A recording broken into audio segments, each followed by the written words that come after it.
right, guys. Thanks for showing up. Try to answer anything I can. Before I do that, though, I do have a special congratulations.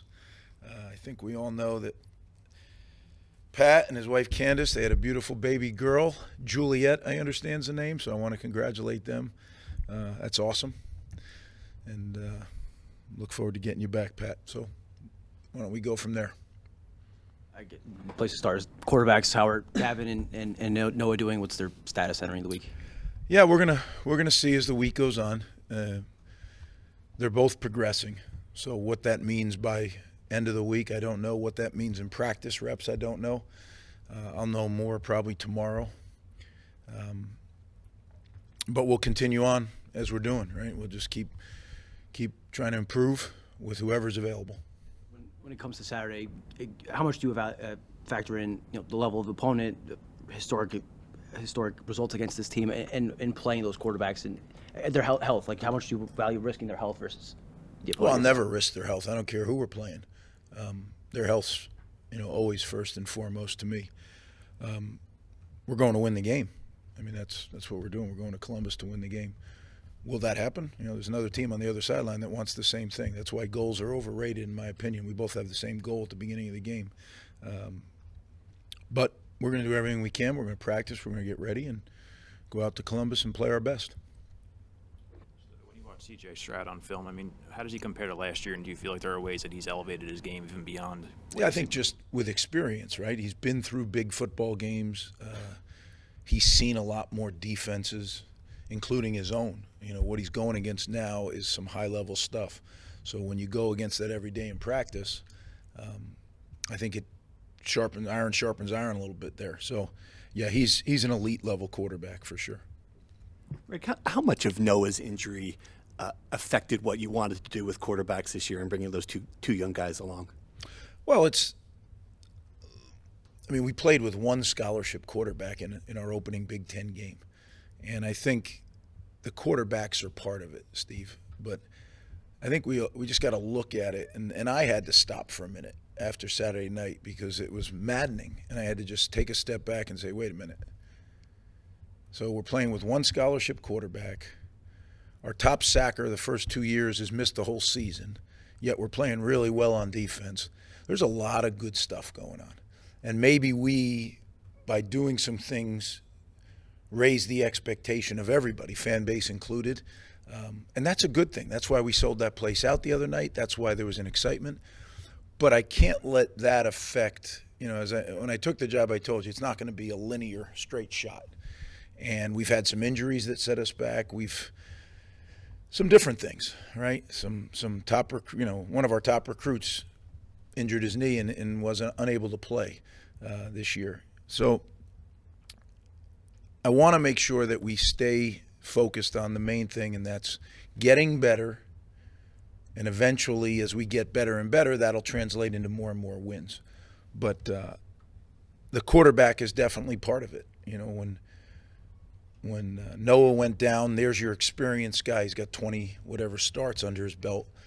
And that's a nice thing to have to bring the other guys in and see how it all fits together. Once we lose that option, now it's young guys. So to go out and win the first ball game at BC and then continue on to win a couple with young quarterbacks, that's good, right? Was it all stellar play? No, but I don't expect it to be when there's very little to no experience there. But now we're in Big Ten play, and I thought we did some good things offensively. We just turned the ball over twice, and I say just. That's the story of the game. So, yeah, does that have a factor? Sure it does. But our quarterbacks didn't turn it over on the one. We didn't miss the flare route on that drive when we cut it to 2 scores. The quarterbacks didn't do that. So it's collective. And I think the focus, we focus. Our guys play really hard. It's the consistency. As you're building a program, the last thing that comes is consistency. So when you can do it at first and you see it, okay, now we've done it, but now can we do it down after down after down? And when you get good, your team can do that. So quarterbacks are part of it, but it's across the whole team. And just to follow up really quick on the quarterback, since you will lose Noah, the experienced guy, will you have to look to replace someone with more experience in the offseason through the portal? Oh, that's down the road. You know, I think all of that comes up of how do your guys that you're developing, how do they develop, right? If you end the season a certain way with your quarterback situation, then that's less important. If you don't, then it's more important. Everything to me is a fluid situation, and you have to look at it as such. That's why people, you know, they want to lay down these mandates of this, this, and this. How do you know? You don't. They're human beings. They're going to go out and play. You know, the switch is going to flip at some point, and then all of a sudden, well, man, we're set for a few years here. Let's go. So we'll figure it out as we go. I'm optimistic, though.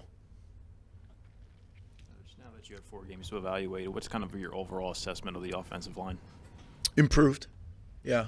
Not where we need to be, but much improved, actually. There were some things that we've done in the first 4 weeks that would have had no chance doing the first 2 years. So that's a good thing. Again, we keep stepping up in competition. That defensive front was stout, and there was a lot of them last week, and it's going to be the same this week. So get used to it. That's Big Ten football, right? I think we saw 8 or 9 D linemen rolled in last week. We'll see the same this week. So, yeah, it's what the Big Ten's about. That's why it's the best league in the country. When you went back and watched the tape, what did you see from Simon just in terms of growth and mistakes and learning maybe throughout a game? Yeah. A lot. You know, I think one thing you could say, he is a tough son of a gun now. He stood in there and made some throws, and as he was letting it go, he was getting hit, but he didn't flinch. And, you know, you can't teach that. And the reality is, to try to keep your, and it didn't work so well, but to try to keep your quarterbacks healthy, you know, they have a green jersey on and they don't get hit in preseason. So when do you know? You know when they get hit in the game. How tough are they? And I would tell you that all 3 of our quarterbacks are tough guys. They don't flinch. They hang in there. They're not afraid to run the ball. That was a big step. The other thing I thought when we went no huddle,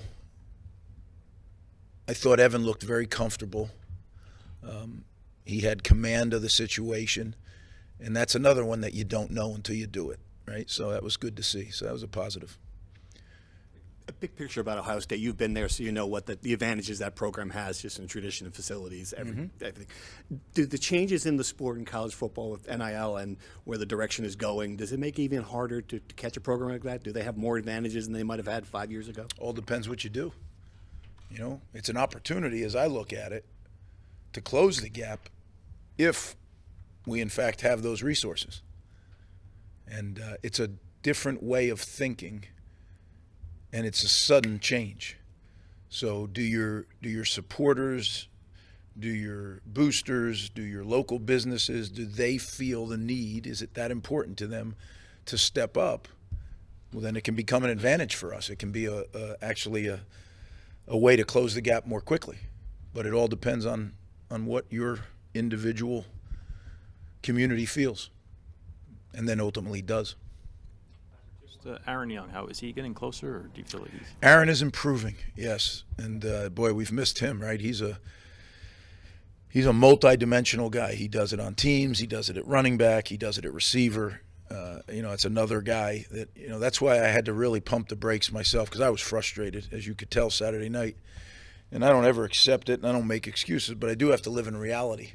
And when you look at some of the quality, experienced players that weren't playing, and yet were battling and really felt, other than a couple mistakes, are right there, that's a huge improvement, huge improvement. So, but then we jump up in class again, right? So if Iowa is 1, Ohio State's 1, or if Iowa's 1A, Ohio State's 1.